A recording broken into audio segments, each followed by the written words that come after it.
Hi everybody! We're here to present our new Harley Quinn movie! Yay! No, it's not for children, it's an R-rated movie! What? Well, where is everybody?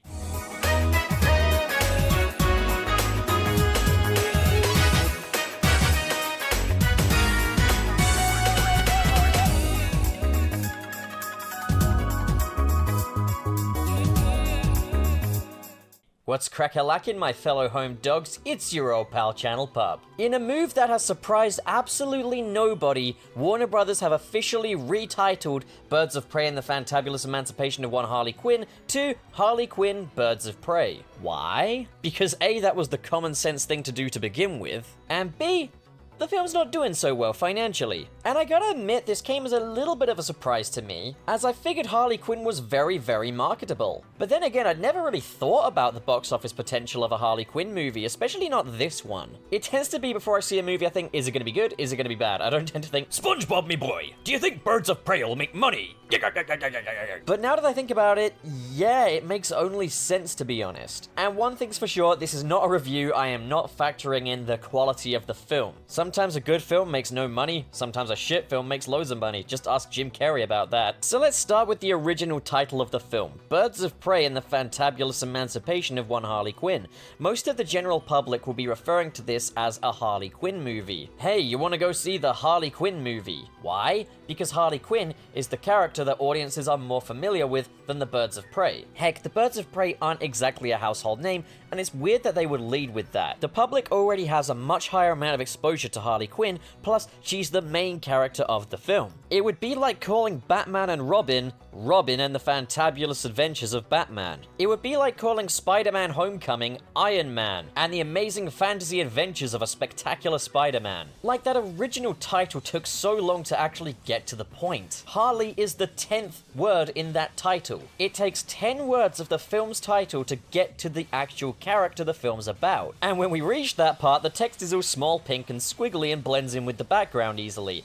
The first thing you're going to see on this poster is Birds of Prey. And considering that on those film posters, Harley Quinn looks nothing like Harley Quinn, your average moviegoer just getting a fleeting glance at that poster is going to think, huh, there's a new Margot Robbie film. Margot Robbie's midlife crisis 2. Okay, part 2. This film is a sequel to Suicide Squad, a film which effectively alienated every single Harley Quinn fan from the DC Extended Universe. Let's also be honest, a lot of people went to see Suicide Squad solely for the reason of getting to see Jared Leto play the Joker. The Joker is not in this film, but we just recently had a Joker movie. Now, I know that the entire message of this film is that Harley Quinn is more than just an accessory to the Joker. I get that, you guys probably get that. The general audience doesn't really get that. Sure, there may be an interest in Harley Quinn, but I think generally the only pull this film had was Harley Quinn fans. Whereas the Joker has a much larger pull because he's a much more reputable film star. Heath Ledger set that precedent that the Joker is going to be an unmissable character for general audiences. And even then, Heath Ledger's Joker was part of The Dark Knight, a Batman movie. Everybody likes Batman. A Harley Quinn movie in 2020 without the Joker is like a Joker movie in 2008 without Batman. I really don't think anybody's gonna go and see it. But that's bullshit.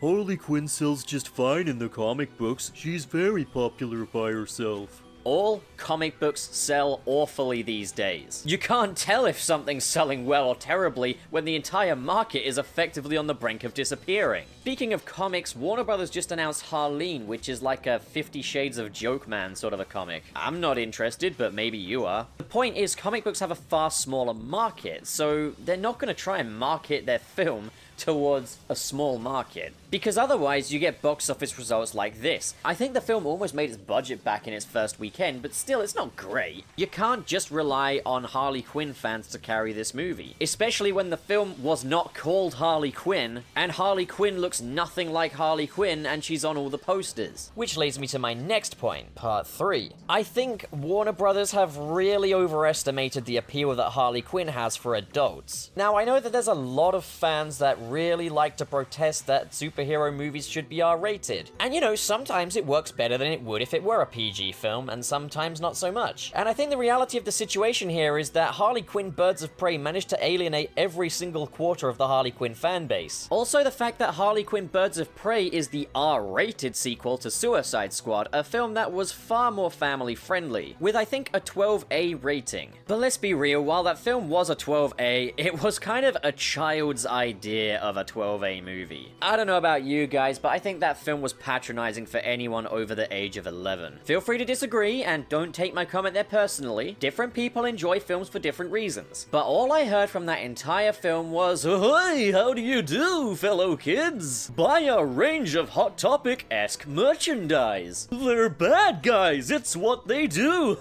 Party foul. What a killer app. You like this music? Buy the soundtrack. Steal your mother's credit card. You know you'll want to. Take it, Billy. Steal it. Go into your mama's purse and steal it. What are you waiting for? Okay, anyway. The core demographic of the Harley Quinn character is kind of pre-teens to teenagers. You don't really see people above the age of 25 running around in Harley Quinn merchandise. Generally, that's a generalization. Take your fingers off the keyboard there, pal. And look, I know we're not supposed to acknowledge this, but there's a large amount of the Harley Quinn fan base that just want to fuck her. DC Comics are very aware of this, and to some degree, Warner Brothers are too. I mean, Harley Quinn's co-creator Bruce Timm sure as hell is. Bruce Timm, man, what happened to you? When did you get so horny? Have some class, dude. This ain't it, dude. This ain't the Harley Quinn you co-created with Paul Dini.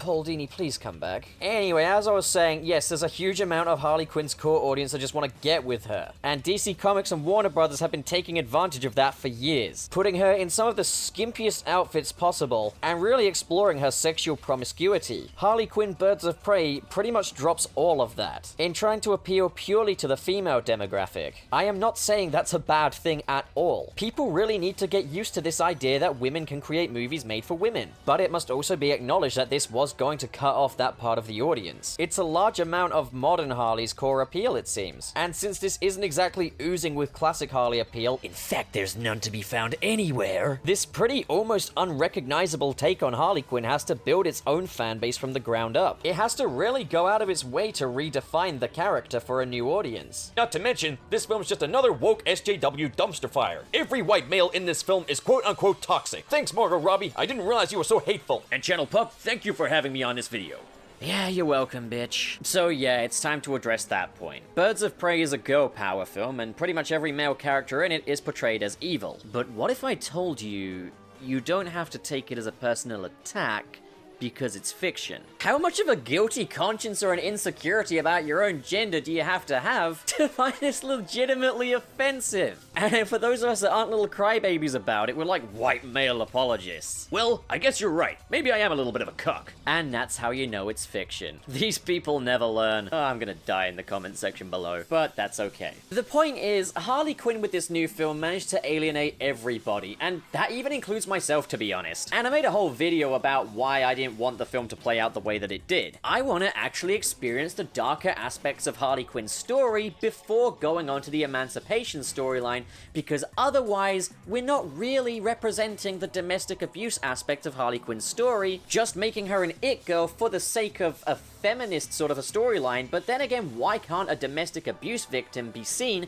as a strong female character? Because it takes a lot of strength to survive under those sort of circumstances. I feel like Harley Quinn was the perfect opportunity to represent that. And I feel like in the age of representation, it's a bit hypocritical to be like, domestic abuse victim, that won't sell. Harley Quinn has to be a strong, independent female. And if you're in a domestic abusive relationship, you can always dial the number for the police and pretend you're ordering a pizza. The police will usually know what's up and ask you a series of yes or no questions, and your abusive partner will be none the wiser. Because every abuser, male or female or anything in between, deserves exactly what's coming to them. And that includes Amber Heard. If Amber Heard remains on as Queen Mira for the next Aquaman movie, this whole feminist stuff proved to be bullshit. Warner Brothers, if you want to support feminism, get rid of Amber Heard. Well, that went off on quite a tangent. Loose ends. Basically, what it all boils down to is that this representation of Harley Quinn doesn't really have what people love about Harley Quinn. At least, not presented in the immediate image and marketing. As well as that, the title really beats around the bush, and therefore so does all the promo stuff. Your film is only really as direct as its title, and if you're not direct about it, you won't reach an audience. I have it in good faith that this film won't flop though. The budget wasn't very big, and it's almost made all of it back. Basically, the bottom line is Warner Brothers and DC over the decades have built Harley Quinn up to be a number of different things. A domestic abuse victim,